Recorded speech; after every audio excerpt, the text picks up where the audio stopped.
Hello दोस्तों, स्वागत है आपका आपके चैनल एनिमी फ्लैशबैक पे।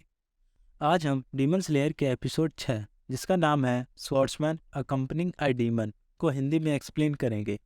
अगर आपने पहले के एपिसोड नहीं देखे हैं तो डिस्क्रिप्शन में लिंक है, पहले उन्हें देखें, वरना आपको समझ नहीं आएगा कि आखिरकार चल क्या रहा है। एपिसोड की शुरुआत में तांजीरो अपनी डीमन स्लेयर की यूनिफॉर्म पहन के तैयार हो जाता है।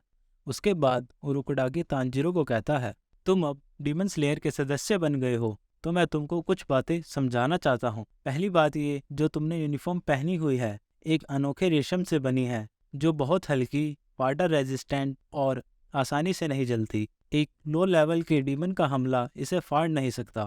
तांजीरो बोलता है, ये इतनी मजबूत है?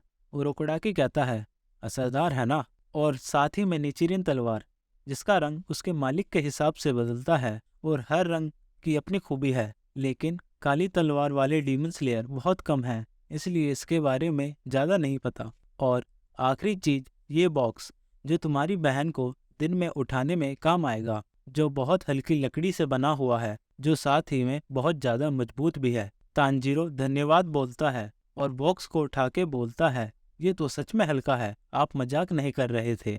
और नेजुको से जाकर बोलता है, इसमें आ जाओ, हमें चलना है। जाने से पहले तांजीरो उरोकुडाकी से बोलता है, तो मैं चलता हूँ। उरोकुडाकी बोलता है, रुको, और उसकी यूनिफॉर्म ठीक करने लगता है।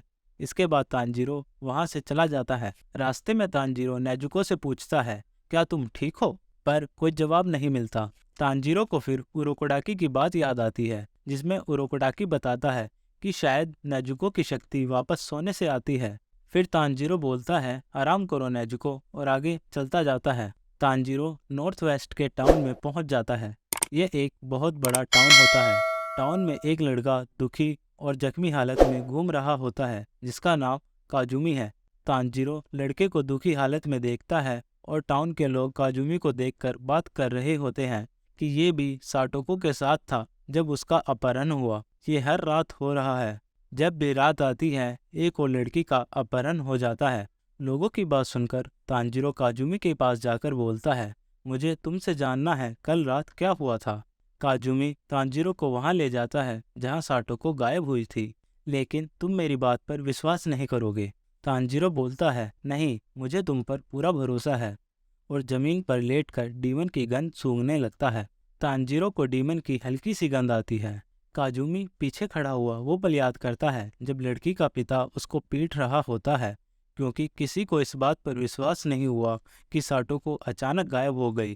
तांजीरो पूरे टाउन में डीमन की गंध सूंघता है और ये करते हुए उसे रात हो जाती है। काजुमी कहता है, तुम्हारा धन्यवाद कि तुम्हें मेरी चिंता है, लेकिन क्या तुम अब भी ये करते रहोगे?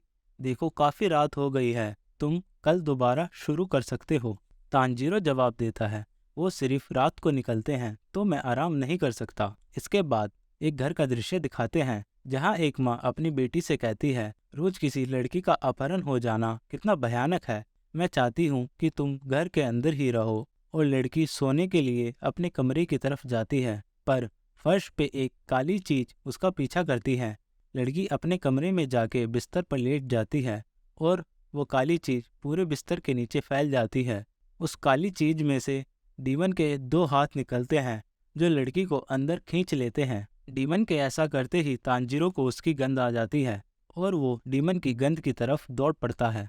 तांजीरो एक गली में रुक जाता है और उसको 2 गंध आती है, एक डीमन की और एक लड़की की, पर कोई दिखाई नहीं देता। तो फिर तांजीरो जहाँ गंध सबसे ज्यादा है वहाँ तलवार गाड़ देता है और लड़की ऊपर आ जाती है। तांजीरो तुरंत लड़की को बाहर निकाल लेता है। तांजीरो देखता है ये तो एक विकसित डीमन है और डीमन से पूछता है, तुमने बाकी लड़कियों के साथ क्या किया? डीमन अपने दांत घिसने लगता है और वापस अंदर चला जाता है। इतने में वहाँ काजुमी आ जाता है। तांजीरो उससे कहता है, इस लड़की को पकड़ो और मेरे पास रहना, मैं तुमको बचा लूंगा। तांजीरो बोलता है, मैं बिल्कुल भी हैरान नहीं होऊंगा अगर वो हवा में से भी बाहर निकल आए, पर कोई बात नहीं, भले ही वो अंदर डूब गया पर अपनी गंध नहीं मिटा पाएगा। तांजीरो डीमन की गंध सूंघकर जैसे ही डीमन पर वाटर ब्रीथिंग की 5th फॉर्म से हमला करने जाता है, नीचे से 3 डीमन हमला कर देते हैं। तांजीरो ऊपर कूद जाता है और वाटर ब्रीथिंग की 8th फॉर्म वाटरफॉल बेसिन से हमला करता है। फिर पीछे का एक दृश्य दिखाया जाता है जहां ओरोकोडाकी बताता है कि सिर्फ एक डीमन के पास ऐसा ब्लड है जो इंसान को डीमन में बदल सकता है। पूरी दुनिया में सिर्फ एक डीमन जो सबसे पहला डीमन है, जिसको हजारों साल हो गए और जिसने तुम्हारे परिवार को मारा है, वो शायद वो ही जानता है कि डीमन को वापस इंसान कैसे बनाए, और उसका नाम है मुजान किबुत्सुजी। वापस हमें तांजीरो की लड़ाई दिखाई जाती है। तांजीरो बोलता है, मैं सभी असुरक्षित जगह से चूक गया क्योंकि मैंने अपना हमला बीच में बदल लिया था। तीनों डीमन वापस अंदर डूब जाते हैं। तांजीरो मन में बोलता है, तीनों डीमन की गंध एक जैसी है, पर डीमन कभी साथ में काम नहीं करते। इसका मतलब एक डीमन ने खुद को 3 डीमन में बदल रखा है। मुझे तीनों को एक साथ मारना होगा और साथ में इन दोनों की भी रक्षा करनी होगी। और बाद में मैं इससे मुजान के बारे में और डीमन को इंसान में कैसे बदले पूछूंगा। एक डीमन काजुमी पर हमला करता है, पर तांजीरो वाटर ब्रीथिंग की सेकंड फॉर्म वाटर व्हील से हमला करता है, पर फिर से चूक जाता है और एक खरोच ही दे पाता है। डीमन दूर जाके बोलता है, हट सामने से हरामखोर, ये लड़की 16 की हो गई है, मुझे इसको खाना है। अगर मैंने और देरी करी तो इसका स्वाद खत्म हो जाएगा। दूसरा डीमन बाहर निकल के बोलता है, शांत हो जाओ मेरे दूसरे रूप, कभी कभी ऐसी भी रात आती है। मैंने वैसे भी इस टाउन की काफी 16 साल की लड़कियों को खाया है और वो सब बहुत अच्छी थी। काजुमी डीमन से बोलता है, साटोको को वापस कर दो, जिसको तुमने पिछली रात से पहले उठाया था। तीसरा डीमन भी बाहर आ जाता है और दांत घिसने लगता है। दूसरा डीमन अपने कपड़ों में रखे हुए हेयर पिन को दिखा के बोलता है, अगर उसके बालों का पिन इसमें है तो हमने उसको खा लिया है।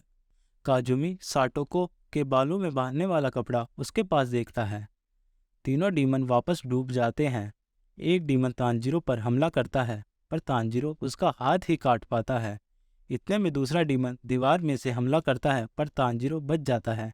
एक और डीमन पीछे से हमला करता है, लेकिन नेजुको बॉक्स में से लात मारकर तांजीरो को बचा लेती है। दूसरा रूप बाहर निकल के बोलता है, एक डीमन इंसान के साथ क्या कर रहा है? ये दोनों कौन है? एक तलवारबाज और डीमन एक साथ कैसे काम कर रहे हैं? इसका कोई मतलब नहीं बनता। नेजुको को लड़के और लड़की में अपने भाई बहन दिखते हैं।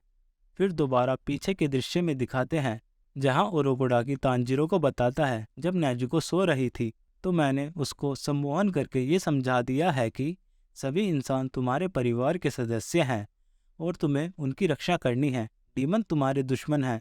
अगर डीमन इंसान को नुकसान पहुंचाए तो उन्हें कभी मत छोड़ना। नेजुको डीमंस पर हमला करने के लिए आगे बढ़ती है, पर एपिसोड यहीं पर ख़त्म हो जाता है। थैंक्स फॉर वॉचिंग, और मैं मिलता हूँ आपसे दूसरे वीडियो में। जब तक के लिए सायोनारा।